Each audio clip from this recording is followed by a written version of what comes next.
প্রেম করে বিয়ে করেছিল সুমাইয়া, ভালোবাসার মানুষটিকে নিজ হাতে হত্যা করেছে পাষণ্ড স্বামী।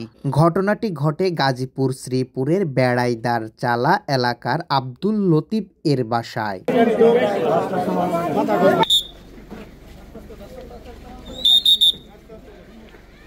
এ বিষয়ে এলাকাবাসীকে জিজ্ঞাসা করলে এলাকাবাসী বলেন, আপনার দেহ ব্যবসা করে বাড়িওয়ালা এবং বাড়িওয়ালার ভাড়াটিয়া সহ 4-5টা মেয়েও আমি দেখছি। দেখার পরে এখন তো ভালোই, হঠাৎ করে স্যারের আটকায়া পরে কইলো যে স্যার এই ভাই আপনারা আসেন, আমরা এখানে একটা এই লাশ গুম করে রাখছে, এটা যাই। পরে যাই পরিদর্শন করছে, দেখলাম ঠিক এনে ঢালাই করে রাখছে মাইরা, এটা ছোট্ট একটা ঘরের ভিতরে। এটাই আমি এটার বিচার চাই, আমার এলাকায় অসামাজিক কার্যকলাপের থেকে যেন মুক্ত থাকে।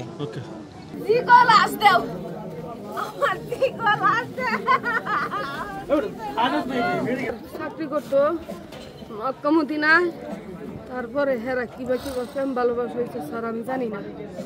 আচ্ছা, পরে আমার মেয়েটারে ফেসলাই নিয়ে বিয়া করছে। পরে আমার বাসায় যাইতো, আইতো, খাইতো, বইতো। এরপরে যখন এরা বিয়া পরে আমি কই মা কাগজপাতি দেয় না দিদি, হ্যাঁ দেমনে কাগজ 3 মাস পরে দে, 3 মাস পরে আর কিছু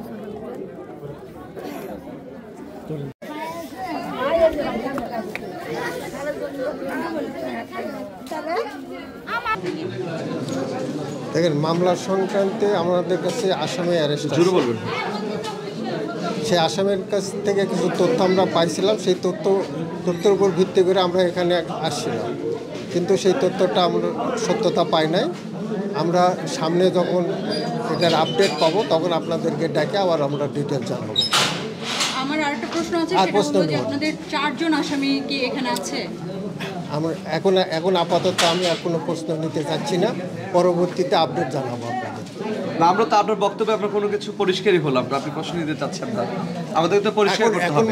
কারণ আপনারা তো আমাদেরকে এখানে খবর দিয়ে এনেছিলেন যে এখানে আপনার যে সুমাইয়া তার মরদেহটি উদ্ধার হবে, সেক্ষেত্রে যেহেতু আমাদের সর্বোচ্চ চেষ্টা থাকবে, যখনই আমরা আপডেট পাবো তখন জানাবো।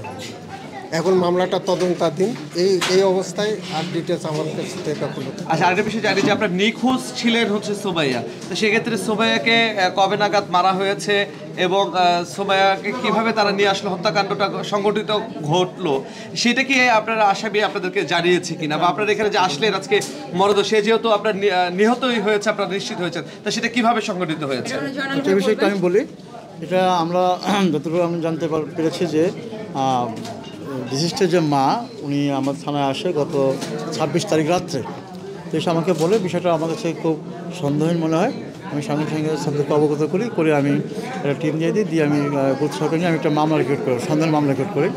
মামলা রেকর্ড করার পরবর্তীতে বাদী বলেছিলেন যে তার যে মেয়ে সুমাইয়ার স্বামী হলো হানিফ, তাকে বিয়ে করছে। মেয়েটা একটা ভবানীপুরে থাকতো, ওখানে সেখানে তাকে নিয়ে আসছি, আমরা শ্রীপুরে ভাড়া থাকবো।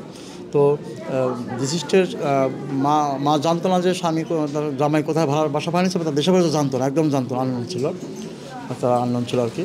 তার পরবর্তীতে যখন নিয়ে আসে এখানে, আসার পরে তার মেয়ের সাথে যোগাযোগ হয় না, অনেকদিন যোগাযোগ হয় না। এটা প্রায় 5-6 মাস আগেই ঘটনা বলেছে আর কি। তো সে কোনোভাবে পায় না। তো কোনো এক সময় হানিফের সাথে তার যে বন্ধু জয়নাল, সে তার বাড়িতে গেছিলো, সেখান থেকে তারা হানিফকে চিনত। তো তারা 26 তারিখে হানিফকে পায়। হানিফকে পাইলে তারা হানিফকে প্রশ্ন করে যে আমার মেয়ে, আমার জামাই কোথায়। তো হানিফকে নেমূলক হত্যা হলে তখন তারা আমাদের থানা অবগত করে। পরে আমি মামলা রেকর্ড করি, আমি হানিফকে গ্রেপ্তার করি। হানিফও স্বীকার করেছে যে মেয়েটা হয়তো বা মেরে ফেলেছে, হানিফ মেরে ফেলেছে স্বীকার করে। তো সেই তথ্য ভিত্তিতে আমরা মামলা তদন্ত শুরু করি। ভিত্তিতে আসামি যে তথ্য দিয়েছিল যে তারা আসলে মেয়েটাকে মেরে এখানে হয়তো পুঁতে রেখেছে, সে ভিত্তিতে আমরা আসছিলাম। আমরা আসলে এখানে আপনারা দেখেছেন যে আমরা এখানে খোঁজ করলাম, আমরা অনেক ঘোরাঘুরি করলাম, এখানে নাই।